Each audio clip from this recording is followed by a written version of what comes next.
والله يدعو إلى دار السلام ويهدي من يشاء إلى صراط مستقيم.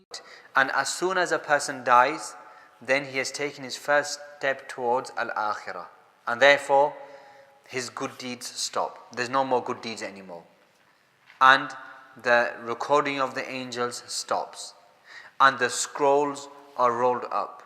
And the Prophet ﷺ said, إِذَا مَاتَ الْعَبْدُ إِنْقَطَعَ عَمَلُهُ إِلَّا ثَلَاث. When a person dies, all of his actions they cease except 3 actions. Everything, all of his actions, whether it's good deeds or bad deeds, everything stops now. The only reward which will remain whilst you're in your grave is as if actions are being done. The Prophet ﷺ said 3 things. وَلَدٌ صَالِحٌ يَدْعُو لَهُ. A righteous son, i.e. a righteous child, whether it's a son or a daughter, who supplicates for the father and the mother.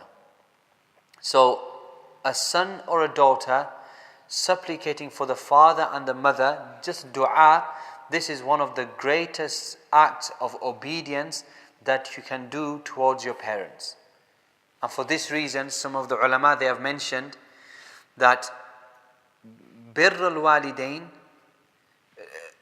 it is like, or it is almost the companion of the worship of Allah subhanahu wa ta'ala. Of course, birr al-walidain, showing obedience to your parents, is also a way of ibadah.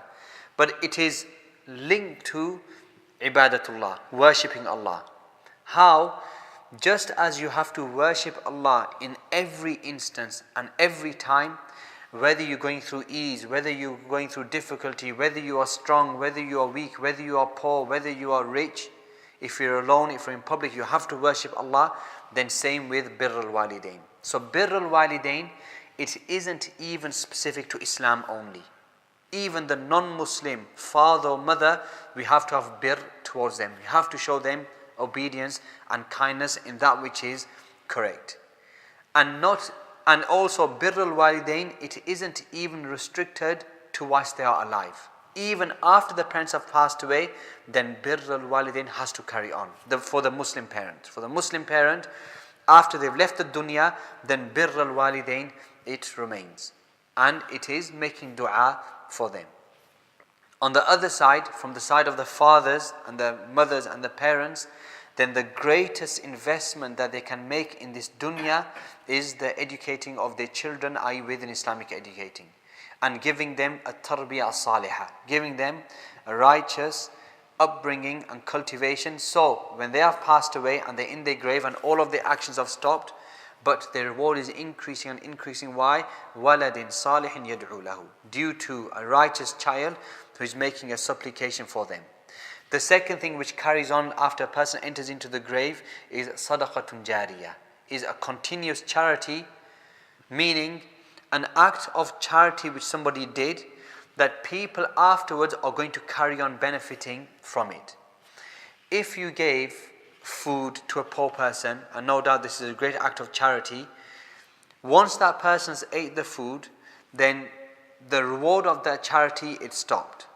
But if, for example, you were to teach that poor person a skill, by which even after you've passed away, this poor person can now use that skill and provide for his family and himself in that which is halal, then this is like a continuous charity. Because even after the act of charity has stopped, it's as if it is continuous.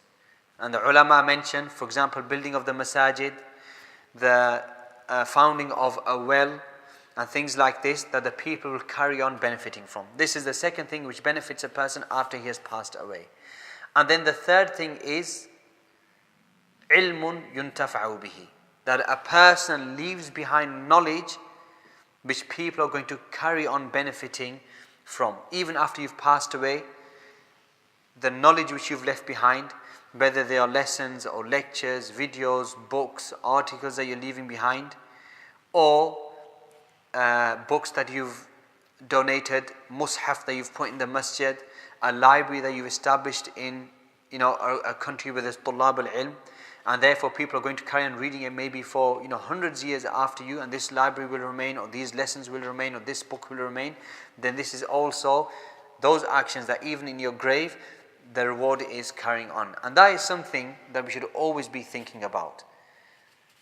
That despite how much effort you're putting in whatever you're doing when it comes to sadaqah, you know, that money that's going down from your bank account, then what you think about it is, but one day I will be in my grave, but there's no more actions, and that bank account doesn't matter anymore, and yet my reward is carrying on, as if I'm still doing that action right now.